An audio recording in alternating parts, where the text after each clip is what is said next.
नमस्कार, राठौर संवाद में आपका स्वागत है।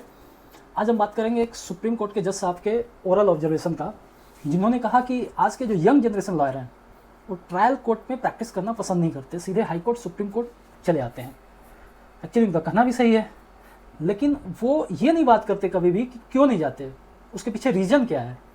जबकि ये चीज़ें सबको मालूम है, जज साहब को भी मालूम है, माय लॉर्ड को मालूम है, लेकिन माय लॉर्ड उस पर बात नहीं करेंगे क्योंकि वो उनको सूट नहीं करता है। अब देखिए, एक एनएलयूज़ में, अच्छे एनएलयूज़ क्या सभी एनएलयूज़ में मिला लीजिए, और कुछ प्राइवेट कॉलेजेस में आपको एलएलबी करने के लिए 30 से 40 लाख तक खर्च होते हैं, और कुछ अच्छे प्राइवेट कॉलेज लीजिए तो वहाँ तक 70 से 80 लाख तक पहुँच जाते हैं एक्सपेंडिचर। अब माय लॉर्ड क्या एक्सपेक्ट करते हैं कि जो 30 से 40 लाख खर्च करके एलएलबी करेगा वो ट्रायल कोर्ट में टीन सेट के नीचे 42 से 44 डिग्री टेम्परेचर में बेंच पे बैठ के काम करेगा? और क्यों करेगा? बिल्कुल नहीं करेगा। तो कभी भी माय लॉर्ड इंफ्रास्ट्रक्चर पे बात नहीं करेंगे कि ट्रायल कोर्ट का इंफ्रास्ट्रक्चर सही होना चाहिए, वहाँ बेसिक जो सुविधाएं हैं वहाँ होनी चाहिए, नहीं, उस पर बात नहीं करेंगे। बस ज्ञान दे के चले जाना है, बस इतना ही करना है। अब मेरा माय लॉर्ड से ही क्वेश्चन है, अब ये बता दीजिए कि कितने माय लॉर्ड के बच्चे जो हैं लॉ करने के बाद, वो पता नहीं एनएलयूज़ भी नहीं, वो फॉरेन वॉरन में लॉ करते हैं और फिर यहाँ के प्रैक्टिस करते हैं, कितने ट्रायल कोर्ट में प्रैक्टिस करते हैं? आंसर, कोई भी नहीं करता। कितने जो सीनियर लॉयर हैं, जो अच्छे नामी ग्रामी लॉयर हैं, उनके बच्चे ट्रायल कोर्ट में प्रैक्टिस करते हैं? कोई भी नहीं करता। लेकिन आप उस पर बात नहीं करेंगे क्योंकि आपको वो सूट नहीं करेगा।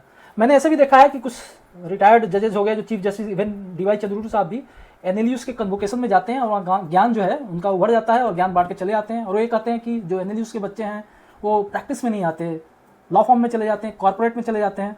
लेकिन क्यों नहीं आते, इस पर बात नहीं करेंगे, उनको पता है, इस पर वो कोई भी बात नहीं करता। अब ले लीजिए सीनियर डेजिग्नेशन का ही ले लीजिए, कितने ट्रायल कोर्ट के लॉयर सीनियर डेजिग्नेट होते हैं? नहीं होते हैं, क्योंकि आपने क्राइटेरिया ऐसा बना रखा है। आपने क्राइटेरिया क्या बना रखा है कि रिपोर्टेबल जजमेंट चाहिए।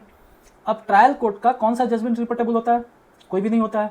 हाँ, हाल में लास्ट मंथ सुप्रीम कोर्ट ने एक रिट पे ऑब्जर्वेशन क्या जजमेंट पास किया था कि ट्रायल कोर्ट में भी अच्छे लॉयर होते हैं और उनका भी डेजिग्नेशन होना चाहिए, और उस पर उन्होंने डायरेक्शन दिया था कि हाईकोर्ट रूल में चेंजेस लाए। अब वो रूल कब चेंजेस होगा भगवान जाने। तो ऐसे ऐसे जो हैं ऑब्जर्वेशंस और ज्ञान आते रहते हैं। तो मेरा जितने यंग लॉयर हैं, यंग प्रोफेशन, उनसे यही सलाह है कि ऐसे ऐसे ज्ञानी बाबा के ज्ञानों पे ध्यान न दें। ये आते रहते हैं और चलते रहते हैं, जाते रहते हैं। आपको जो अच्छा लगे वो कीजिए, जब तक ये सिस्टम ठीक न हो जाए। पहले सिस्टम ठीक कीजिए, फिर ज्ञान दीजिए, फिर हम रेडी हैं। बाकी जय हिंद, जय भारत।